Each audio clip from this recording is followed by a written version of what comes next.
Well, welcome to the White House. The presentation of our nation's highest military decoration, the Medal of Honor, is always a special occasion. But today, it is truly historic. This is the single largest group of service members to be awarded the Medal of Honor since the Second World War. And with several of these soldiers recognized for their valor during that war, this ceremony is 70 years in the making. As one family member has said, this is long overdue. Now, many of these families, and I had a chance to meet all of them who are present here today, they've known these stories of heroism for decades. Still, they were pretty surprised when we called them to break the news about the Medal of Honor. Some of them thought it was a prank. Some of them thought it was a scam. A few of them thought it might be some trick to get their credit card number.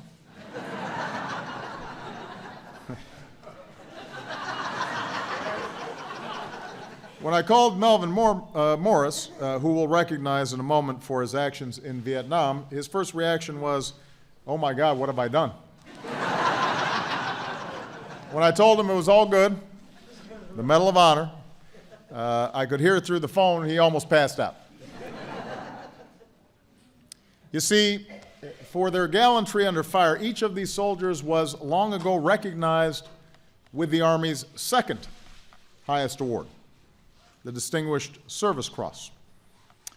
But ask their fellow veterans, ask their families, and they'll tell you that their extraordinary deeds merited the highest recognition. And today, we have the chance to set the record straight. Now, this ceremony reminds us of one of the enduring qualities that makes America great, that makes us exceptional. No nation is perfect, but here in America, we confront our imperfections and face a sometimes painful past, including the truth that some of these soldiers fought and died for a country that did not always see them as equal. So with each generation, we keep on striving to live up to our ideals of freedom and equality, and to recognize the dignity and patriotism of every person, no matter who they are, what they look like, or how they pray. And that's why more than a decade ago, Congress mandated a review to make sure that the heroism of our veterans wasn't overlooked because of prejudice or discrimination. Our military reviewed thousands of war records. They teamed up with veterans groups and museums to get this right. It was painstaking work, made even harder because sometimes our service members felt as if they needed to change their last names to fit in. That tells a story about our past. But ultimately, after years of review, these 24 soldiers, among them Hispanic, African American, and Jewish veterans, were identified as having earned the Medal of Honor. This is the length to which America will go to make sure everyone who serves under our proud flag receives the thanks that they deserve. So this is going to be a long ceremony. We're going to read all 24 citations because every one is a story of bravery that deserves to be told. But first, I want to take just a few minutes to describe the Americans behind these actions, the men these families know, the brilliant lives behind the smiling faces in those old photographs, and how they reflected all the beauty and diversity of the country that they served. They were Americans by birth and Americans by choice. Immigrants, including one who was not yet even a citizen. They grew up in big city neighborhoods like Brooklyn, rural communities like Hooper, Nebraska, small towns like Puerto Rico. They loved to fish and play baseball. They were sons who made their parents proud and brothers who their siblings looked up to. They were so young, many in their early 20s. And when their country went to war, they answered the call. They put on the uniform and hug their families goodbye. Some of them hugged the wives and children that they'd never see again. They fought in the rocky hills of Italy, the blood-stained beaches of France, and the freezing mountains of Korea, the humid jungles of Vietnam. Their courage almost defies imagination. When you read the records of these individuals, it's unimaginable, the valor that they displayed. Running into bullets, charging machine gun nests, and climbing aboard tanks and taking them out, covering their comrades so they could make it to safety, holding back enemies, wave after wave, even when the combat was hand-to-hand, manning their posts, some to their very last breaths, so that their comrades might live. Of the 24 American soldiers we honor today, 10 never came home. One of them, Corporal Joe Baldonado from the Korean War, is still missing, reminding us that as a nation we have a sacred obligation to keep working to give the families of our missing service members from all wars a full accounting of their loved ones. Through their grief, the families of our fallen summoned the strength to carry on. Wives whose hearts ached for their husbands, sons and daughters who grew up without their dad, nieces and nephews and grandchildren. And these families join us here today. And they know more than most that because others laid down their lives for us, we've been able to live our lives in freedom, pursue our dreams. So there's a legacy here, born of sacrifice. That includes a soldier's nephew, a kid from New York who grew up to become one of the great rock stars of all time and who honors his uncle here today. It includes soldiers who came home and took different paths, some continuing to serve in uniform, some beginning new careers, some getting married and raising their kids, serving their communities, taking care of their fellow vets. These veterans lived out their lives in the country that they helped to defend and doing what they love, like William Leonard, who at age 71 passed away in his backyard, sitting in his chair listening to his beloved Yankees play out on the radio. And that's where this story might have ended. But Mitchell Libman, a friend of one of these soldiers and an Army vet himself, set out on a mission. He and his wife Marilyn spent years writing letters and working with Congress and our military to get this done. And so we thank all those who worked so hard for so long to bring us to this moment, especially Marilyn and Mitchell, now 83 years old, who I'd ask to stand so that we can all say thank you.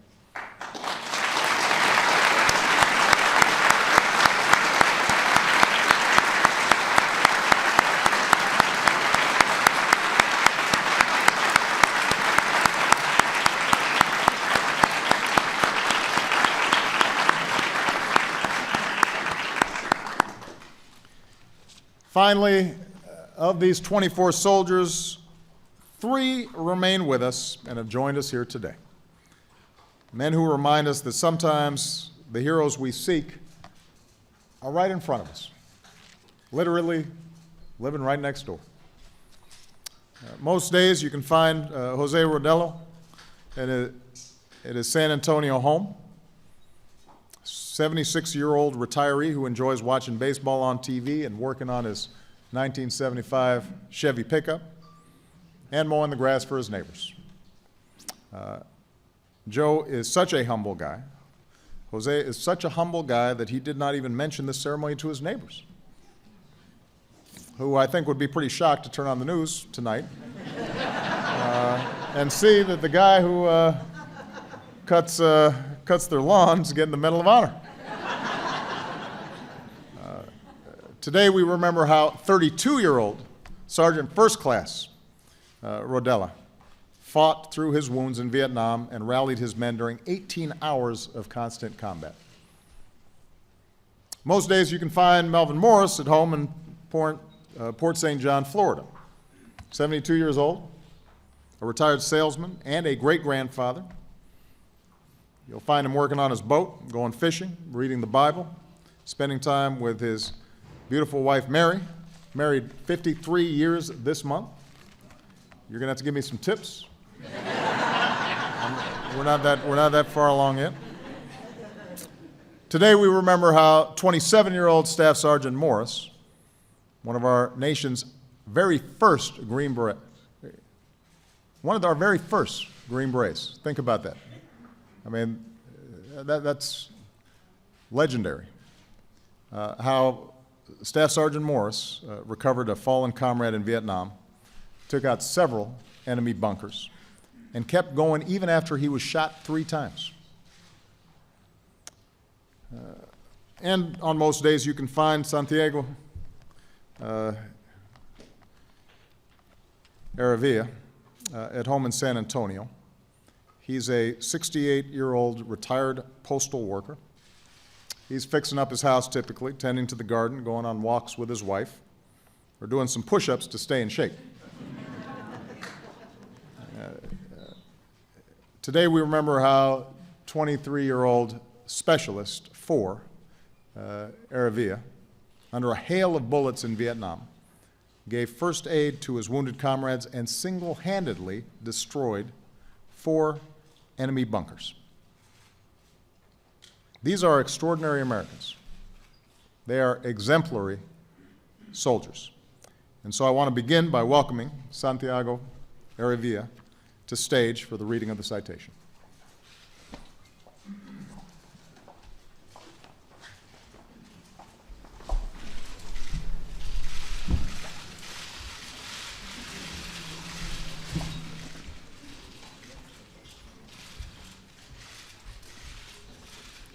Specialist 4, Santiago J. Aravilla, United States Army. The President of the United States of America, authorized by Act of Congress, March 3, 1863, has awarded in the name of Congress the Medal of Honor to Specialist 4, Santiago J. Aravilla, United States Army, for conspicuous gallantry and intrepidity at the risk of his life above and beyond the call of duty. Specialist 4, Santiago J. Aravilla, distinguished himself by acts of gallantry and intrepidity above and beyond the call of duty while serving as a radio telephone operator in Company C, 1st Battalion Air Mobile, 501st Infantry, 101st Airborne Division Air Mobile during search and clear mission near Tam Kai, Republic of Vietnam on May 21, 1969. After breaching an insurgent perimeter, Specialist 4 Aravilla was designated by his platoon leader to render first aid to several casualties, and the rest of the platoon moved forward. As he was doing so, he came under intense hostile fire from 4 bunkers to his left front. Although he could have taken cover with the rest of the element, he chose a retaliatory course of action. With heavy enemy fire directed at him, he moved in full view of the hostile gunners as he proceeded to crawl from one wounded man to another, gathering ammunition. Armed with 2 M16 rifles and several hand grenades, he charged toward the enemy positions behind the suppressive fire of the 2 rifles. Under very intense fire, he continued to advance on the insurgents until he was near the first bunker. Disregarding the enemy fire, he pulled the pin from a hand grenade and advanced on the bunker, leveling suppressive fire until he could drop the grenade into the bunker, mortally wounding the insurgent and destroying the fortification. Without hesitation, he employed identical tactics as he proceeded to eliminate the next 2 enemy positions. With the destruction of the 3rd bunker, Specialist 4 Aravilla had exhausted his supply of hand grenades. Still under intense fire from the 4th position, he courageously charged forward behind the fire emitted by his M16 rifles. Arriving at the very edge of the bunker, he silenced the occupant within the fortification at point-blank range. Through his heroic actions, the lives of the wounded were saved, and the members of the company command post were relieved from a very precarious situation. His exemplary performance in the face of overwhelming danger was an inspiration to his entire company and contributed immeasurably to the success of the mission. Specialist 4 Aravilla's conspicuous gallantry, extraordinary heroism, and intrepidity at the risk of his own life above and beyond the call of duty were in keeping with the highest traditions of military service and reflect great credit upon himself, his unit, and the United States Army.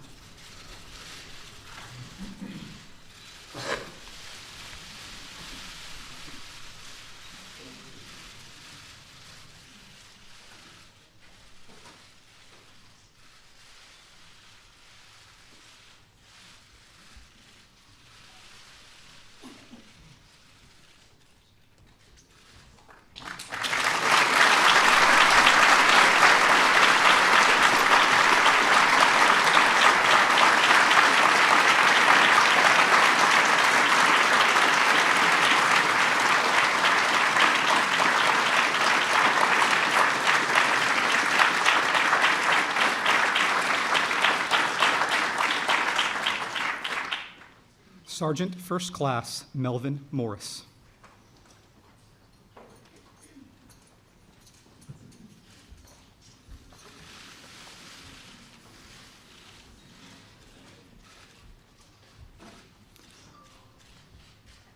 Sergeant First Class Melvin Morris distinguished himself by acts of gallantry and intrepidity above and beyond the call of duty while serving as commander of a strike force drawn from Company D, 5th Special Forces Group Airborne, 1st Special Forces during combat operations against an armed enemy in the vicinity of Chi Lang, Republic of Vietnam on September 17, 1969.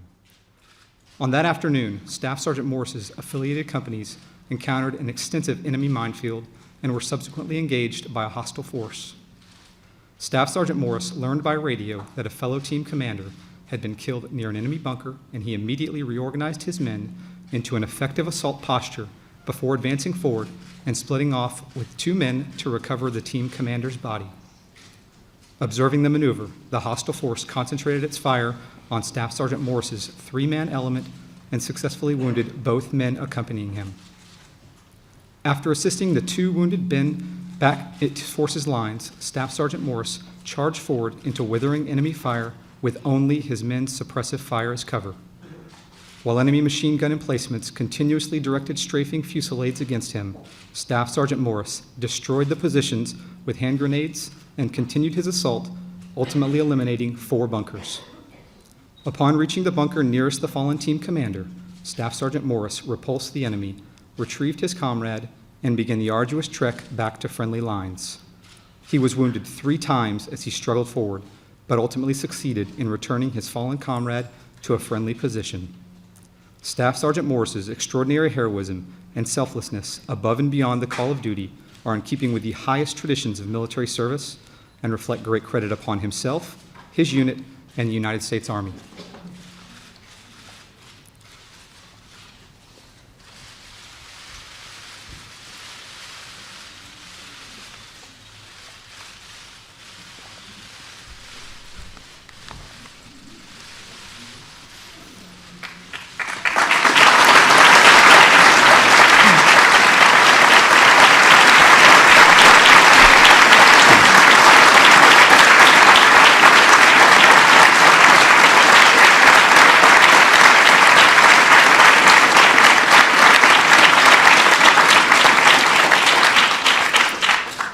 Master Sergeant First Class Jose Rodella.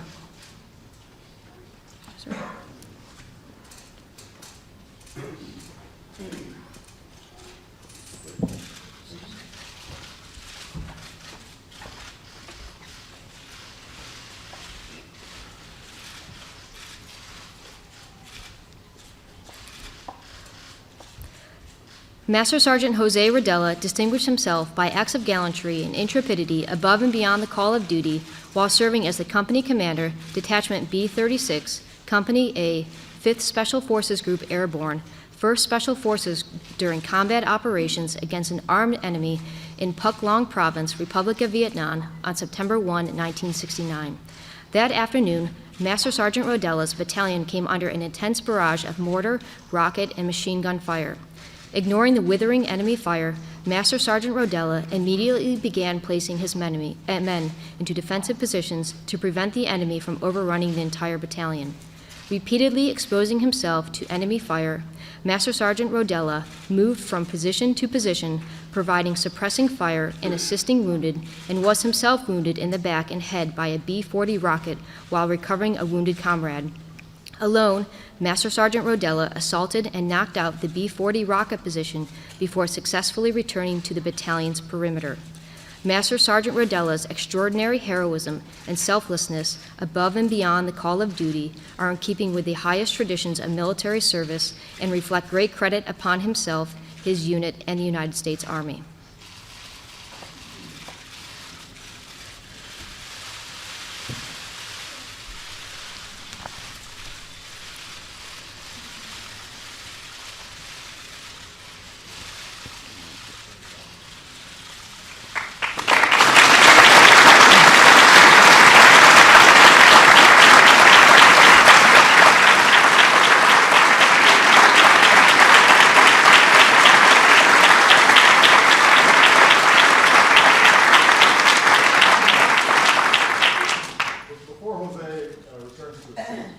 just want to ask Santiago and Melvin to return to the stage, please.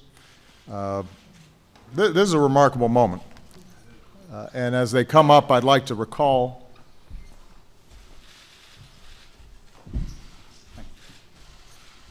as they take their positions, I'd like to recall the words of a poet. Though much is taken, much abides, and though we are not now that strength which in old days moved earth and heaven, that which we are, we are. One equal temper of heroic hearts, made weak by time and fate, but strong in will to strive, to seek, to find, and not to yield. Santiago Aravilla, Melvin Morris, Jose Rodea, in the thick of the fight, all those years ago, for your comrades and your country, you refused to yield. And on behalf of a grateful nation, we all want to thank you for inspiring us, then and now, with your strength, your will, and your heroic hearts. Please give them a big round of applause.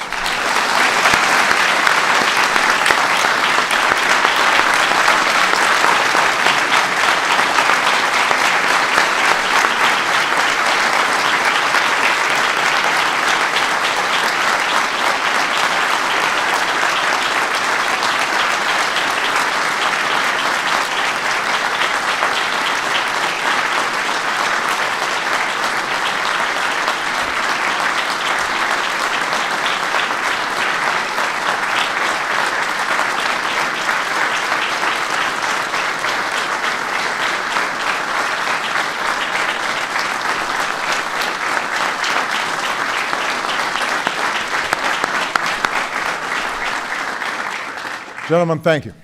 Please take your seats. We'll proceed with the rest of the ceremony. Thank you, sir.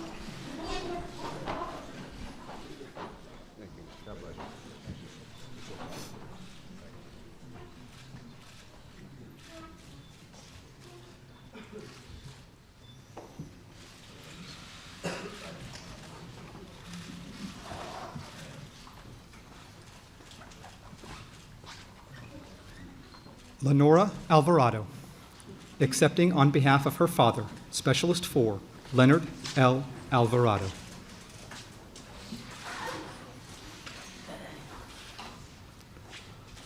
Specialist 4, Leonard L. Alvarado, distinguished himself by acts of gallantry and intrepidity above and beyond the call of duty while serving as a rifleman with Company D, 2nd Battalion, 12th Cavalry, 1st Cavalry Division Air Mobile, during combat operations against an armed enemy in Phuoc Long Province, Republic of Vietnam, on August 12, 1969.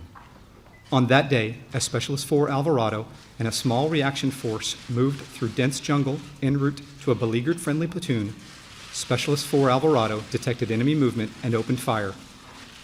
Despite his quick reaction, Specialist 4 Alvarado and his comrades were soon pinned down by the hostile force that blocked the path to the trapped platoon. Specialist 4 Alvarado quickly moved forward through the hostile machine gun fire in order to engage the enemy troops. Suddenly, an enemy grenade exploded nearby, wounding and momentarily stunning him. Retaliating immediately, he killed the grenadier just as another enemy barrage wounded him again. Specialist 4 Alvarado crawled forward through the fusillade to pull several comrades back within the hastily formed perimeter. Realizing his element needed to break away from the hostile force, Specialist 4 Alvarado began maneuvering forward alone. Though repeatedly thrown to the ground by exploding satchel charges, he continued advancing and firing, silencing several emplacements, including one enemy machine gun position. From his dangerous forward position, he persistently laid suppressive fire on the hostile forces, and after the enemy troops had broken contact, his comrades discovered that he had succumbed to his wounds. Specialist 4 Alvarado's extraordinary heroism and selflessness at the cost of his own life, above and beyond the call of duty, are in keeping with the highest traditions of military service and reflect great credit upon himself, his unit, and the United States Army.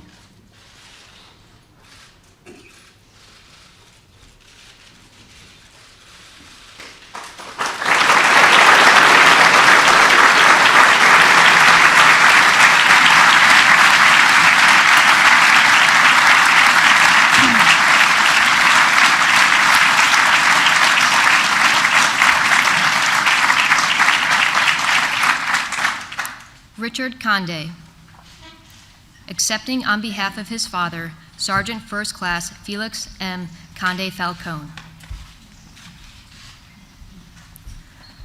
Sergeant First Class Felix M. Conde Falcone distinguished himself by acts of gallantry and intrepidity above and beyond the call of duty while serving as an acting platoon leader in Company D, 1st Battalion, 505th Infantry Regiment, 3rd Brigade, 82nd Airborne Division during combat operations against an armed enemy in Ap Tan Hoa, Republic of Vietnam on April 4, 1969. While entering a heavily wooded section on the route of advance, First Class Conde Falcone and his company encountered an extensive enemy bunker complex, later identified as a battalion command post. Following tactical artillery and airstrikes on the heavily secured enemy position, Sergeant First Class Conde Falcone's platoon was selected to assault and clear the bunker fortifications. Moving out ahead of his platoon, Sergeant First Class Conde Falcone charged the first bunker, heaving grenades as he went. As the hostile fire increased, he crawled to the blind side of the entrenchment position, jumped to the roof, and tossed a grenade into the bunker aperture. Without hesitating, he proceeded to 2 additional bunkers, both of which he destroyed in the same manner as the first. Rejoining his platoon, Sergeant First Class Conde Falcone advanced about 100 meters through the trees before coming under intense hostile fire. Selecting 3 men to accompany him, he maneuvered toward the enemy's flank position. Carrying a machine gun, he single-handedly assaulted the nearest fortification, killing the enemy inside before running out of ammunition. After returning to the 3 men with his empty weapon and taking up an M16 rifle, he concentrated on the next bunker. Within 10 meters of his goal, Sergeant First Class Conde Falcone was shot by an unseen assailant and soon died of his wounds. Sergeant First Class Conde Falcone's extraordinary heroism and selflessness at the cost of his own life above and beyond the call of duty are in keeping with the highest traditions of military service and reflect great credit upon himself, his unit, and the United States Army.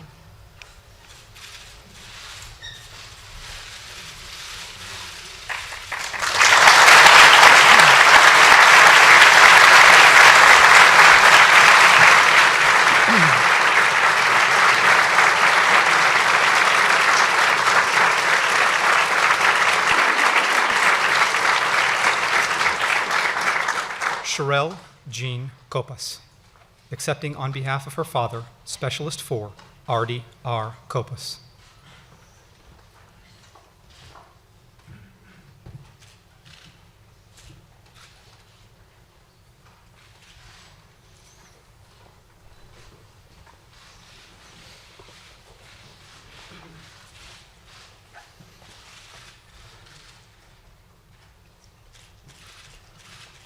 Specialist 4, Artie R. Copas, distinguished himself by acts of gallantry and intrepidity above and beyond the call of duty while serving as a machine gunner in Company C, 1st Battalion, Mechanized, 5th Infantry Regiment, 25th Infantry Division during combat operations against an armed enemy near Romeus Hek, Cambodia on May 12, 1970.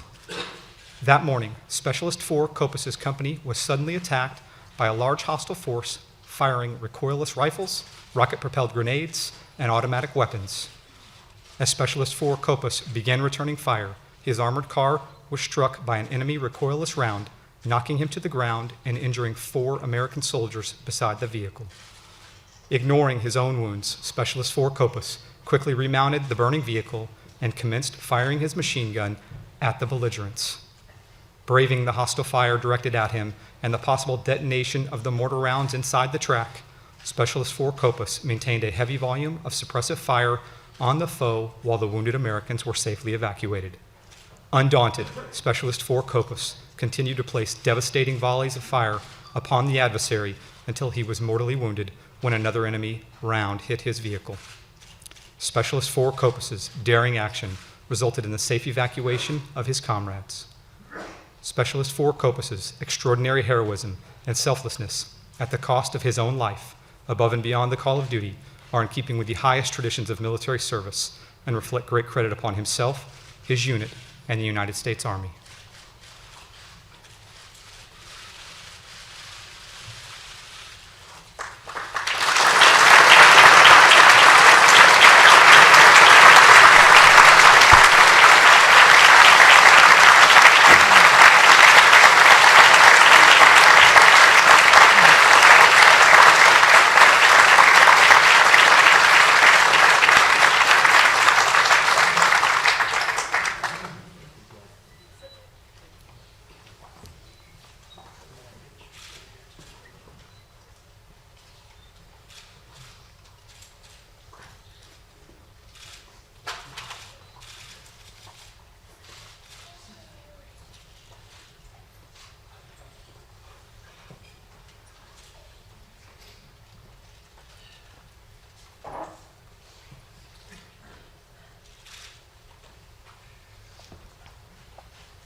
Tina Duran Rubalcaba. Accepting on behalf of her father, Specialist 4 Jesus S. Duran.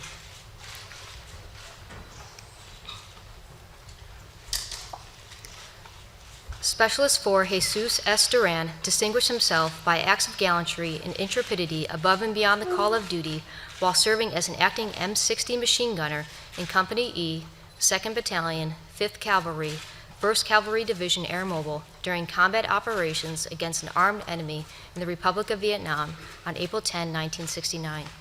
That afternoon, the reconnaissance platoon was moved into an elaborate enemy bunker complex when the lead elements began taking concentrated ambush fire from every side. The command post was in imminent danger of being overrun. With an M60 machine gun blazing from his hip, Specialist 4 Duran rushed forward and assumed a defensive position near the command post. As hostile forces stormed forward, Specialist 4 Duran stood tall in a cloud of dust raised by the impacting rounds and bursting grenades directed towards him and thwarted the enemy with devastating streams of machine gun fire. Learning that 2 seriously wounded troopers lay helplessly pinned down under harassing fire, Specialist 4 Duran assaulted the suppressive enemy positions, firing deadly bursts on the run. Mounting a log, he fired directly into the enemy's foxholes, eliminating 4 and cutting down several others as they fled. Specialist 4 Duran then continued to pour effective fire on the disorganized and fleeing enemy. Specialist 4 Duran's extraordinary heroism and selflessness above and beyond the call of duty are in keeping with the highest traditions of military service and reflect great credit upon himself, his unit, and the United States Army.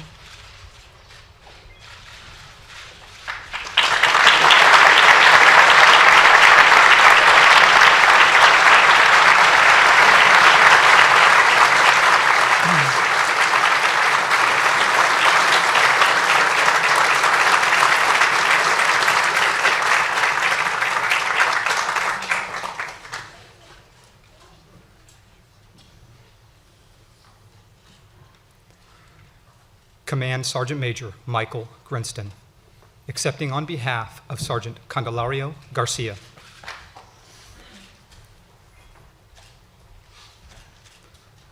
Sergeant Candelario Garcia distinguished himself by acts of gallantry and intrepidity above and beyond the call of duty while serving as an acting team leader for Company B, 1st Battalion, 2nd Infantry, 1st Brigade, 1st Infantry Division during combat operations against an armed enemy in Lai Key, Republic of Vietnam on December 8, 1968. On that day, while conducting reconnaissance, Sergeant Garcia and his platoon discovered communication wire and other sides of an enemy base camp leading into a densely vegetated area. As the men advanced, they came under intense fire. Several men were hit and trapped in the open. Ignoring a hail of hostile bullets, Sergeant Garcia crawled to within 10 meters of a machine gun bunker, leaped to his feet, and ran directly at the fortification, firing his rifle as he charged. Sergeant Garcia jammed 2 hand grenades into the gun port and then placed the muzzle of his weapon inside, killing all 4 occupants. Continuing to expose himself to intense enemy fire, Sergeant Garcia raced 15 meters to another bunker and killed its 3 defenders with hand grenades and rifle fire. After again braving the enemy's barrage in order to rescue 2 casualties, he joined his company in an assault which overran the remaining enemy positions. Sergeant Garcia's extraordinary heroism and selflessness above and beyond the call of duty are in keeping with the highest traditions of military service and reflect great credit upon himself, his unit, and the United States Army.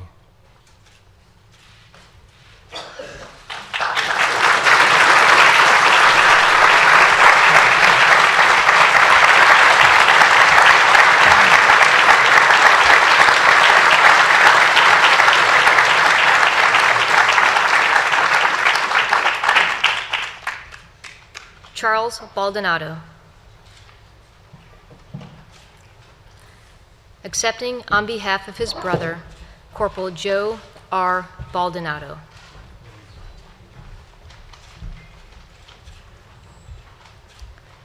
Corporal Joe R. Baldonado distinguished himself by acts of gallantry and intrepidity above and beyond the call of duty while serving as an acting machine gunner in 3rd Squad, 2nd Platoon, Company B, 187th Airborne Infantry Regiment during combat operations against an armed enemy in Gangneung, Korea on November 25, 1950.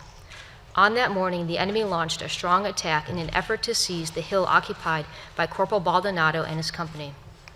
The platoon had expended most of its ammunition in repelling the enemy attack, and the platoon leader decided to commit his 3rd Squad with its supply of ammunition in the defensive action. Since there was no time to dig in because of the proximity of the enemy, who had advanced to within 25 yards of the platoon position, Corporal Baldonado emplaced his weapon in an exposed position and delivered a withering stream of fire on the advancing enemy, causing them to fall back in disorder.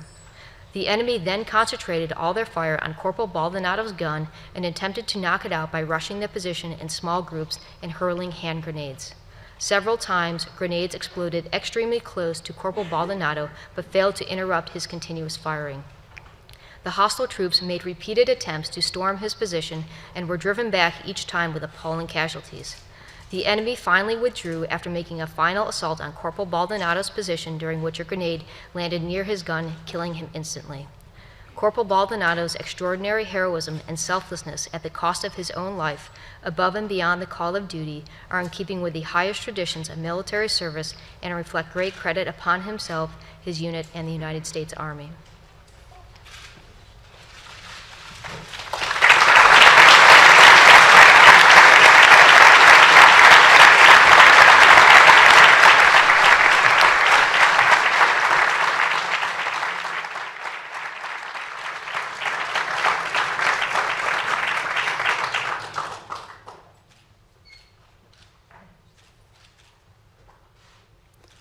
Tyrone Espinoza.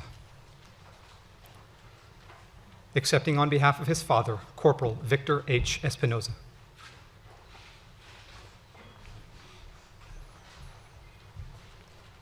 Corporal Victor H. Espinoza distinguished himself by acts of gallantry and intrepidity above and beyond the call of duty while serving as an acting rifleman in Company A, 23rd Infantry Regiment, 2nd Infantry Division during combat operations against an armed enemy in Chorwon, Korea on August 1, 1952. On that day, Corporal Espinoza and his unit were responsible for securing and holding a vital enemy hill. As the friendly unit neared its objective, it was subjected to a devastating volume of enemy fire, slowing its progress. Corporal Espinoza, unhesitatingly and being fully aware of the hazards involved, left his place of comparative safety and made a deliberate one-man assault on the enemy with his rifle and grenades, destroying a machine gun and killing the crew. Corporal Espinoza continued across the fire-swept terrain to an exposed vantage point where he attacked an enemy mortar position and 2 bunkers with grenades and rifle fire, knocking out the enemy mortar position and destroying both bunkers and killing their occupants. Upon reaching the crest and after running out of rifle ammunition, he called for more grenades. A comrade who was behind him threw some Chinese grenades to him. Immediately upon catching them, he pulled the pins and hurled them into the occupied trenches, killing and wounding more of the enemy with their own weapons. Continuing on through a tunnel, Corporal Espinoza made a daring charge, inflicting at least 7 more casualties upon the enemy, who were fast retreating into the tunnel.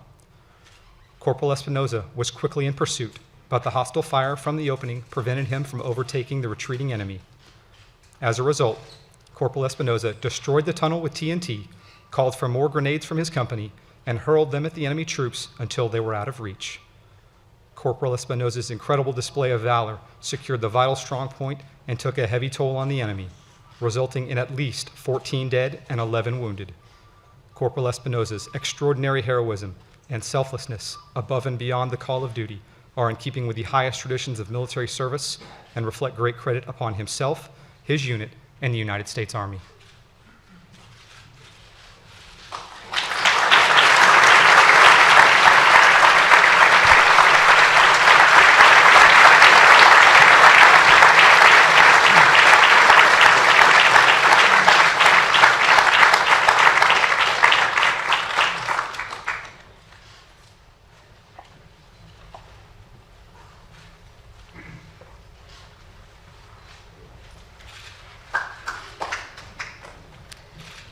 Pete Carell. accepting on behalf of his uncle, Sergeant Eduardo C. Gomez. Sergeant Eduardo C. Gomez distinguished himself by acts of gallantry and intrepidity above and beyond the call of duty while serving with Company I, 8th Cavalry Regiment, 1st Cavalry Division during combat operations against an armed enemy in Tabu-Dong, Korea on September 3, 1950. That afternoon, while conducting combat patrol, Sergeant Gomez's company was ruthlessly attacked by a hostile force which moved within 75 yards of the command post before it was immobilized by rocket fire. However, an enemy tank and multiple enemy machine guns continued to rake the company perimeter with devastating fire. Realizing the tank posed a serious threat to the entire perimeter, Sergeant Gomez voluntarily crawled 30 yards across an open rice field vulnerable to enemy observation and fire, boarded the tank, pried open one of the hatches on the turret, and dropped an activated grenade into the hull, killing the crew. Wounded in the left side while returning to his position, Sergeant Gomez refused evacuation. Observing that the tripod of a .30 caliber machine gun was rendered inoperable by enemy fire, he cradled the weapon in his arms, returned to the forward defensive positions, and swept the assaulting force with withering fire. Although his weapon overheated and burned his hands and his painful wounds still bled, Sergeant Gomez maintained his stand and, upon orders to withdraw in the face of overwhelming enemy superiority, remained to provide protective fire.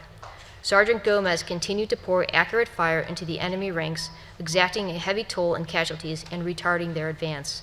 Sergeant Gomez would not consent to leave his post for medical attention until the company established new defensive positions.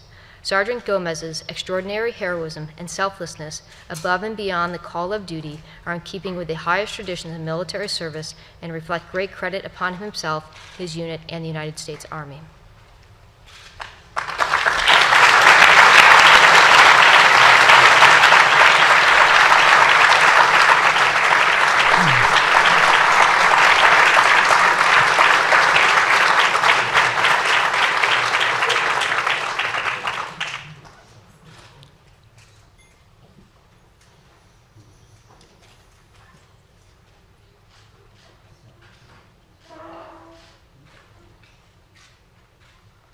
Lori Wenger, accepting on behalf of her uncle, Private First Class Leonard M. Kravitz.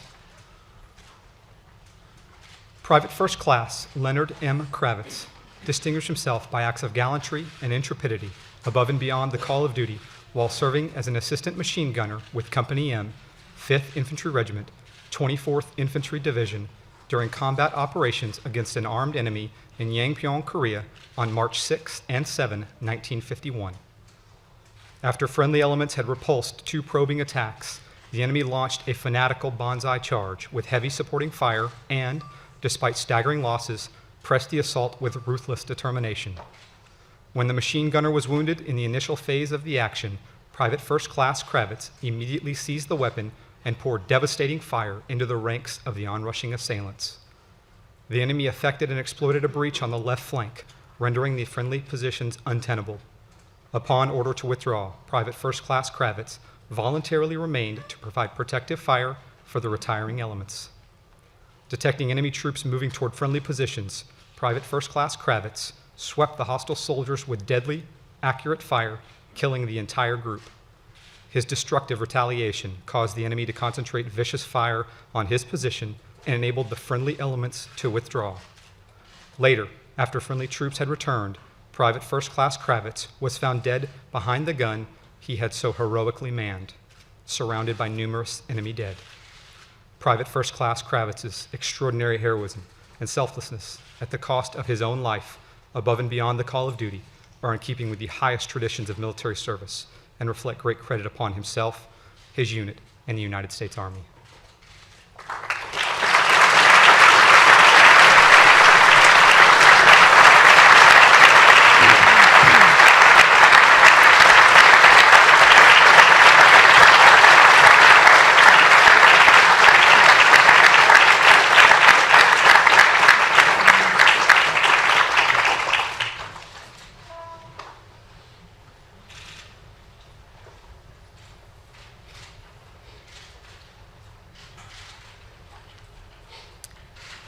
Iris Negron. Accepting on behalf of her father, Sergeant Juan E. Negron. Sergeant Juan E. Negron distinguished himself by acts of gallantry and intrepidity above and beyond the call of duty while serving as a member of Company L, 65th Infantry Regiment, 3rd Infantry Division during combat operations against an armed enemy in Kalma, Erie, Korea on April 28, 1951. That afternoon, Sergeant Negron took up the most vulnerable position on his company's exposed right flank after an enemy force had overrun a section of the line. When notified that elements of his company were withdrawing, Sergeant Negron refused to leave his exposed position, instead delivering withering fire at hostile troops who had broken through a roadblock. When the hostile troops approached his position, Sergeant Negron accurately hurled hand grenades at short range, halting their attack. Sergeant Negron held the position throughout the night while friendly forces organized and launched a counterattack. The next morning, after the enemy had been repulsed, friendly forces relieved Sergeant Negron and found the bodies of 15 enemy soldiers surrounding his position. Sergeant Negron's extraordinary heroism and selflessness above and beyond the call of duty are in keeping with the highest traditions of military service and reflect great credit upon himself, his unit, and the United States Army.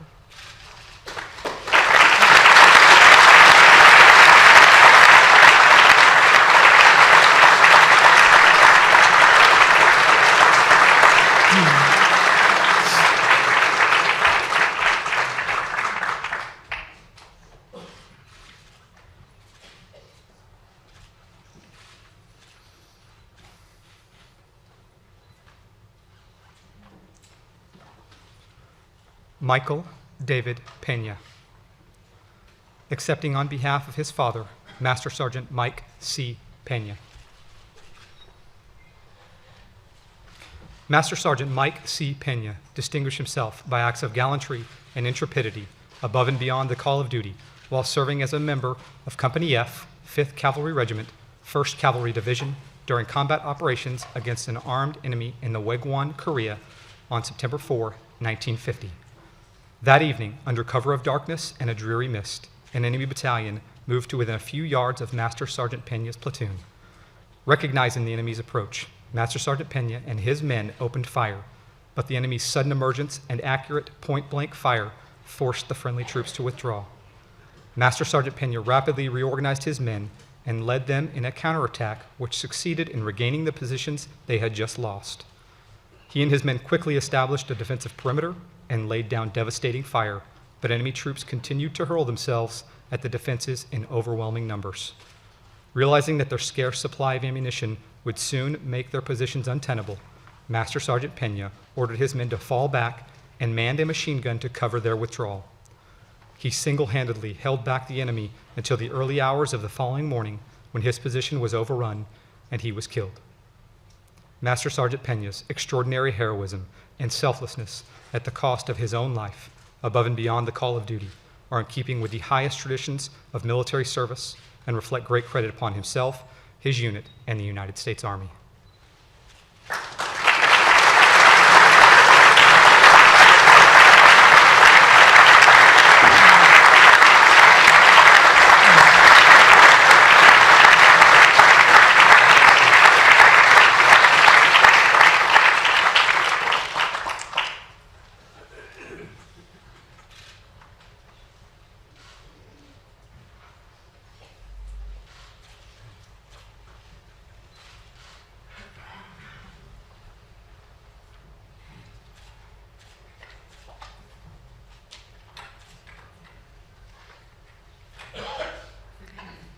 Sergeant Ashley Randall.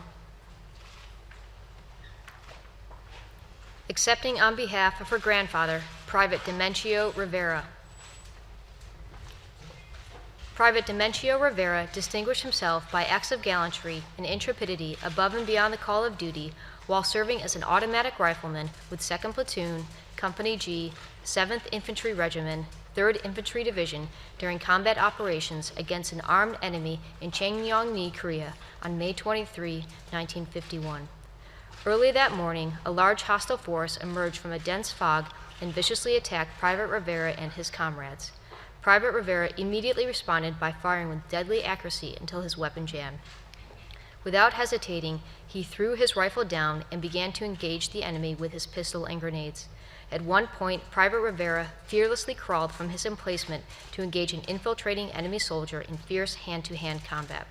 With only the sound of footsteps and obscure shadows to guide his aim, Private Rivera held his position against tremendous odds, inflicting numerous casualties on the enemy until he found himself without ammunition of any kind except one grenade. Displaying a peerless fighting spirit and an utterly selfless devotion to duty, Private Rivera pulled the pin from his last grenade and calmly waited for the enemy to reach his position. As enemy troops leaped inside the bunker, Private Rivera activated the grenade with the full knowledge that it meant his almost certain death. When the debris from the explosion had cleared, friendly forces recovered a severely wounded Private Rivera and discovered the bodies of 4 dead or dying enemy soldiers surrounding him. Private Rivera's extraordinary heroism and selflessness above and beyond the call of duty are in keeping with the highest traditions of military service and reflect great credit upon himself, his unit, and the United States Army.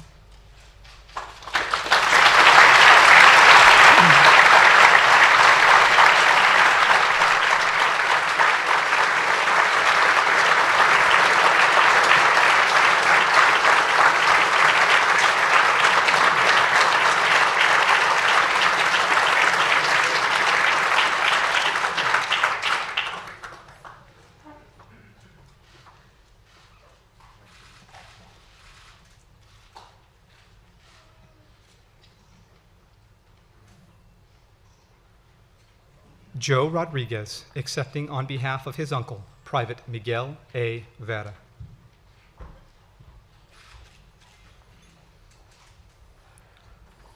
Private Miguel A. Vera distinguished himself by acts of gallantry and intrepidity above and beyond the call of duty while serving as an automatic rifleman with Company F, 38th Infantry Regiment, 2nd Infantry Division in Chorwan, Korea on September 21, 1952.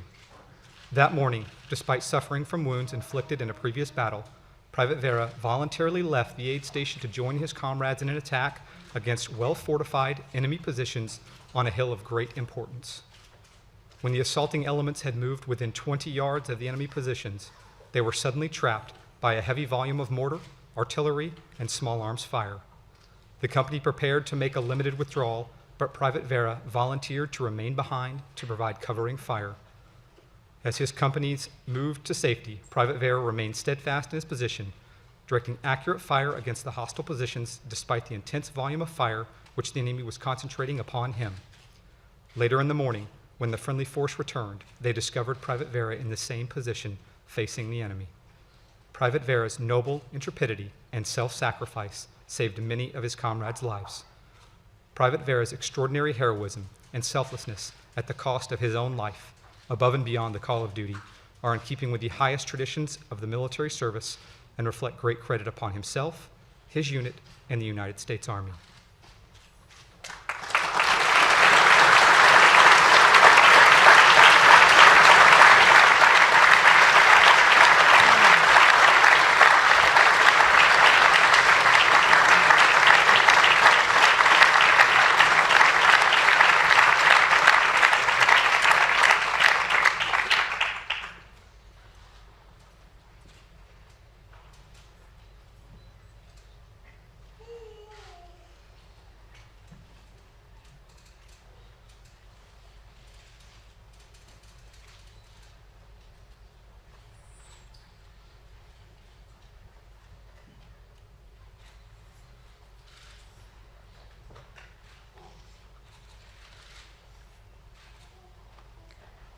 Nancy Weinstein.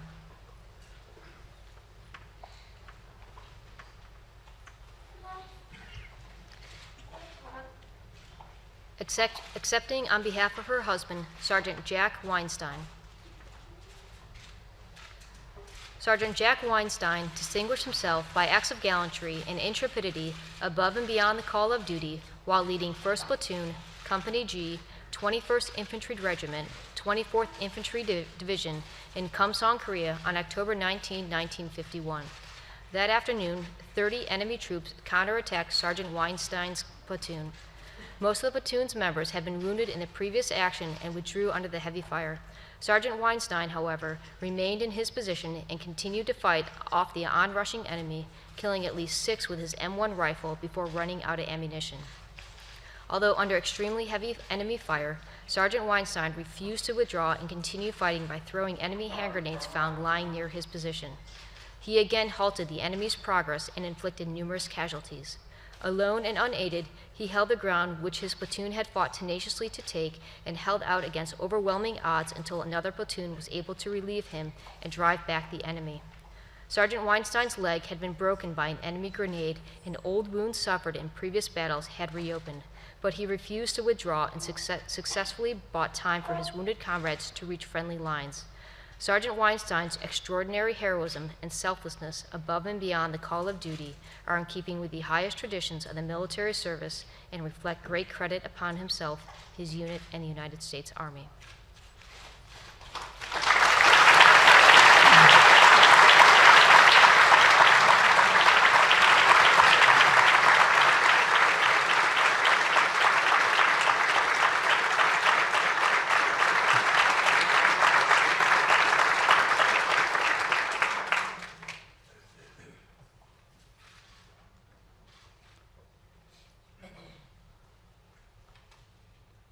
Dominica Perez, accepting on behalf of her father, Private Pedro Cano.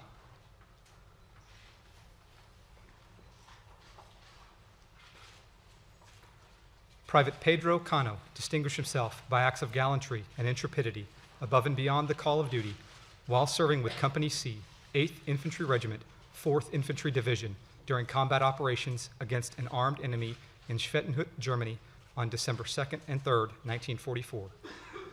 On the afternoon of the 2nd, American infantrymen launched an attack against German emplacements, but were repulsed by enemy machine gun fire. Armed with a rocket launcher, Private Cano crawled through a densely mined area under heavy enemy fire and successfully reached a point within 10 yards of the nearest emplacement.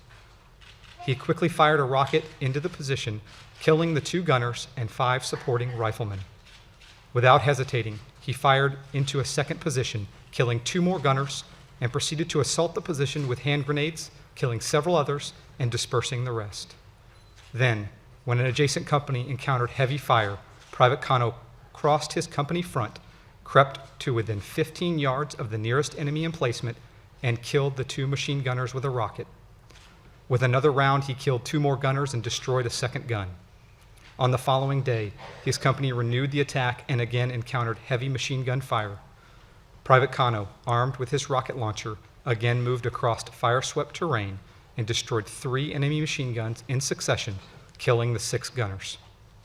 Private Cano's extraordinary heroism and selflessness, above and beyond the call of duty, are in keeping with the highest traditions of military service and reflect great credit upon himself, his unit, and the United States Army.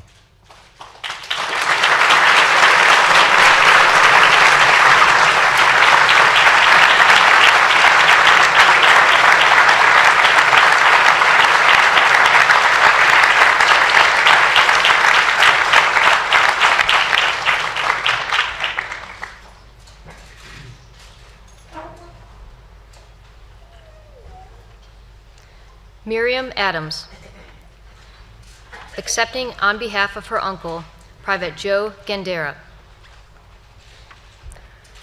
Private Joe Gendera distinguished himself by acts of gallantry and intrepidity above and beyond the call of duty while serving with Company D, 2nd Battalion, 507th Parachute Infantry Regiment, 17th Airborne Division during combat operations against an armed enemy in Amfreville, France on June 9, 1944.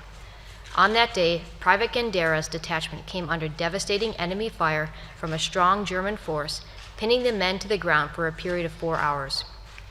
Private Gendera voluntarily advanced alone toward the enemy position. Firing his machine gun from his hip as he moved forward, he destroyed 3 hostile machine guns before he was fatally wounded. Private Gendera's extraordinary heroism and selflessness at the cost of his own life, above and beyond the call of duty, are in keeping with the highest traditions of military service and reflect great credit upon himself, his unit, and the United States Army.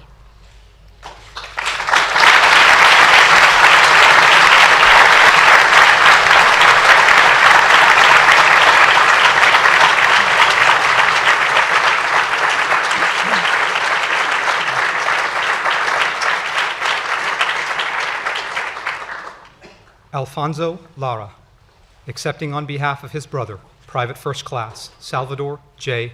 Lara.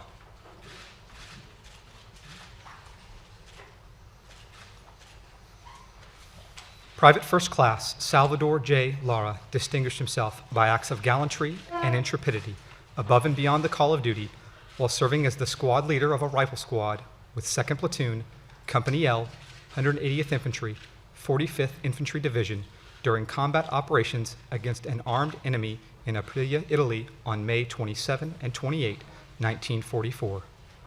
On the afternoon of the 27th, Private First Class Lara aggressively led his rifle squad in neutralizing multiple enemy strongpoints and in inflicting large numbers of casualties on the enemy. Having taken his initial objective, Private First Class Lara noticed that the unit to his right was meeting stiff resistance from a large, well-entrenched enemy force in a deep ditch.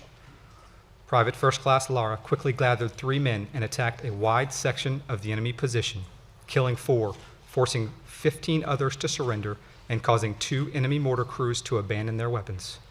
His fearless and efficient performance enabled both his own unit and the unit to his right to continue to their objective. The next morning, as his company resumed the attack, Private First Class Lara sustained a severe leg wound but did not stop to receive first aid. His company suffered heavy casualties as a result of withering machine gun fire coming from an enemy strongpoint on the right flank. After requesting permission to destroy the enemy machine guns, armed only with a Browning automatic rifle, Private First Class Lara crawled alone toward the nearest machine gun. Despite his painful wound and the extreme danger of the task, he rose and fearlessly charged the nest, killing the crew members. Another machine gun opened fire on him, but he quickly neutralized this weapon with accurate fire from his Browning, killing 3 more of the enemy. His aggressive attack forced 2 other machine gun crews to flee their weapons.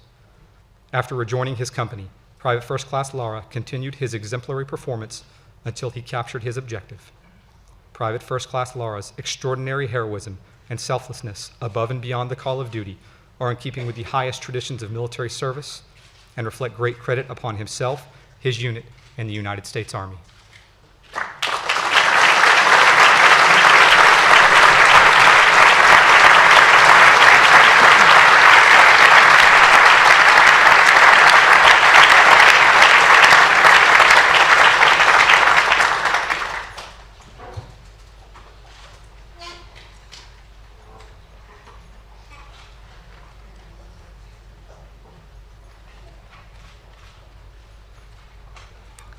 Patricia Kennedy. Patricia Kennedy. Accepting on behalf of her father, Private First Class William F. Leonard. Private First Class William F. Leonard distinguished himself by acts of gallantry and intrepidity above and beyond the call of duty while serving as a squad leader in Company C, 30th Infantry Regiment, 3rd Infantry Division during combat operations against an armed enemy near Saint-Dié, France on November 7, 1944. Private First Class Leonard's platoon was reduced to 8 men as a result of blistering artillery, mortar, machine gun, and rifle fire. Private First Class Leonard led the survivors in an assault over a hill covered by trees and shrubs, which the enemy continuously swept with automatic weapons fire. Ignoring bullets which pierced his pack, Private First Class Leonard killed 2 snipers at ranges of 50 and 75 yards and engaged and destroyed a machine gun nest with grenades, killing its 2-man crew. Though momentarily stunned by an exploding bazooka shell, Private First Class Leonard relentlessly advanced, ultimately knocking out a 2nd machine gun nest and capturing the roadblock objective. Private First Class Leonard's extraordinary heroism and selflessness above and beyond the call of duty are in keeping with the highest traditions of military service and reflect great credit upon himself, his unit, and the United States Army.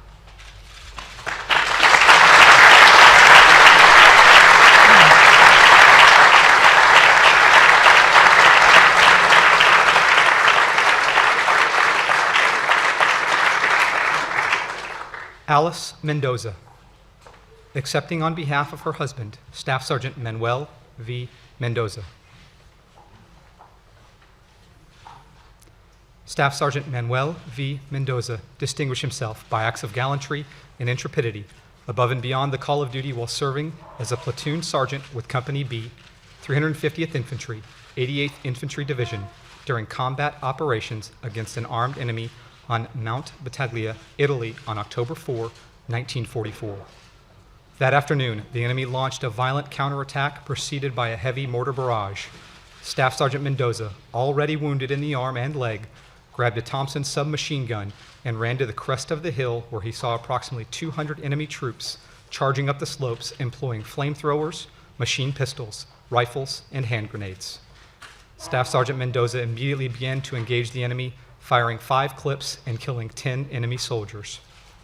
After exhausting his ammunition, he picked up a carbine and emptied its magazine at the enemy.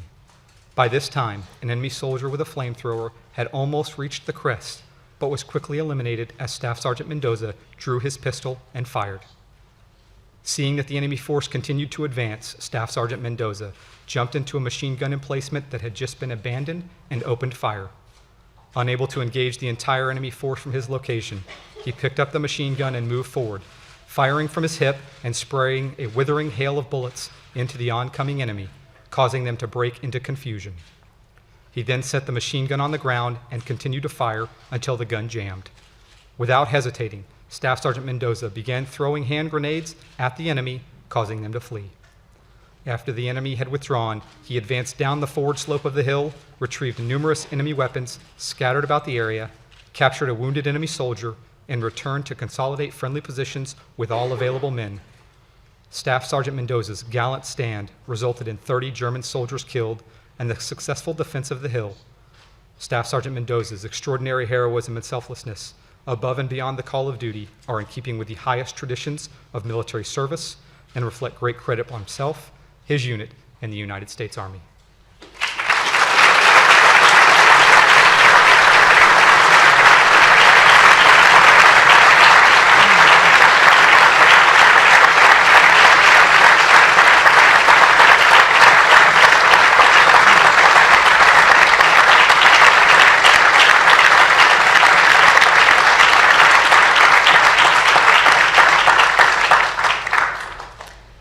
Robert Netzel, accepting on behalf of his first cousin, Sergeant Alfred B. Netzel. Sergeant Alfred B. Netzel distinguished himself by acts of gallantry and intrepidity above and beyond the call of duty while serving as a section leader for Company H, 16th Infantry Regiment, 1st Infantry Division during combat operations against an armed enemy in Heistern, Germany on November 18, 1944. That afternoon, Sergeant Netzel fought tenaciously to repel a vicious enemy against his unit. Sergeant Netzel employed accurate, intense fire from his machine gun and successfully slowed the hostile advance. However, the overwhelming enemy force continued to press forward. Realizing he desperately needed reinforcement, Sergeant Netzel ordered the 3 remaining members of his squad to return to the company command post and secure aid. He immediately turned his attention to covering their movements with his fire.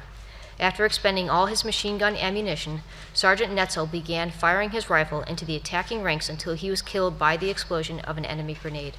Sergeant Netzel's extraordinary heroism and selflessness at the cost of his own life, above and beyond the call of duty, are in keeping with the highest traditions of military service and reflect great credit upon himself, his unit, and the United States Army.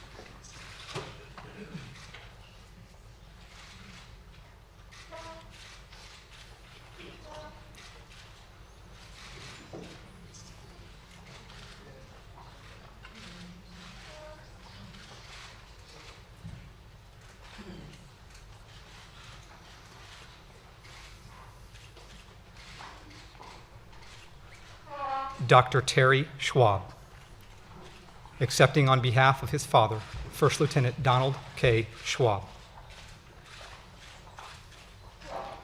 First Lieutenant Donald K. Schwab, distinguished himself by acts of gallantry and intrepidity above and beyond the call of duty while serving as the commander of Company E, 15th Infantry Regiment, 3rd Infantry Division, during combat operations against an armed enemy near Loure, France, on September 17, 1944.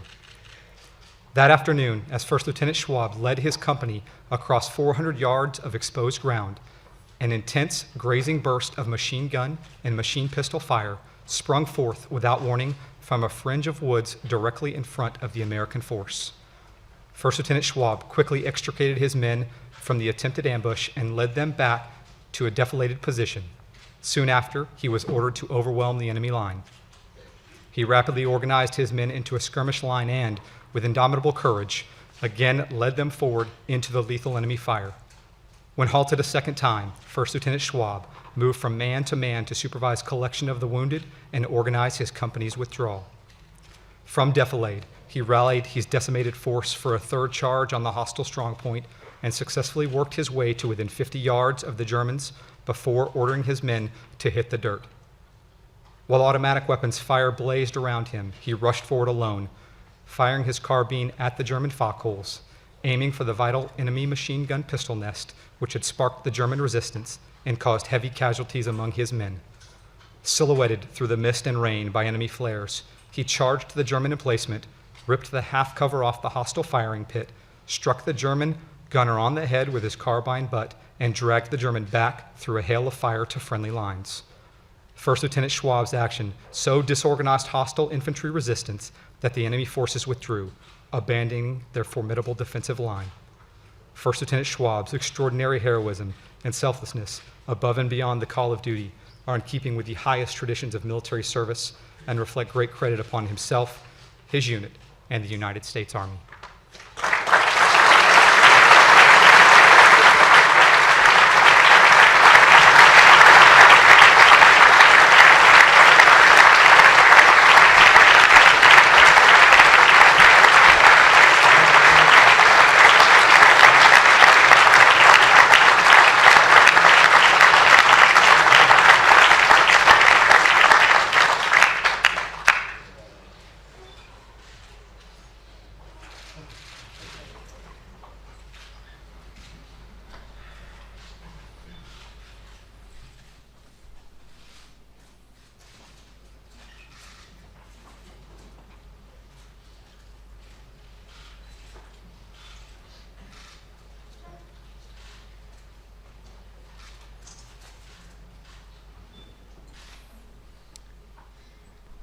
Ladies and gentlemen, it is very rare where we have the opportunity to reflect on the extraordinary courage and patriotism of such a remarkable collection of men.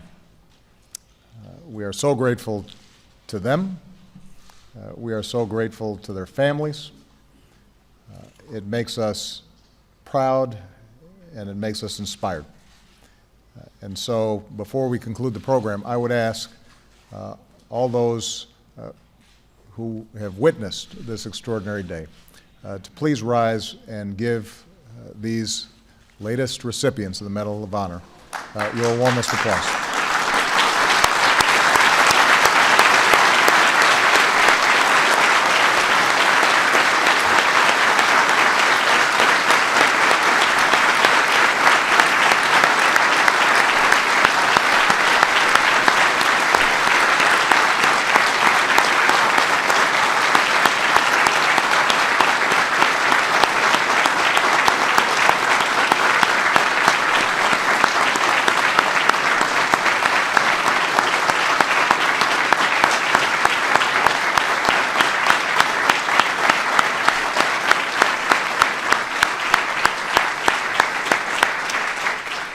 Chaplain, will you give us the benediction?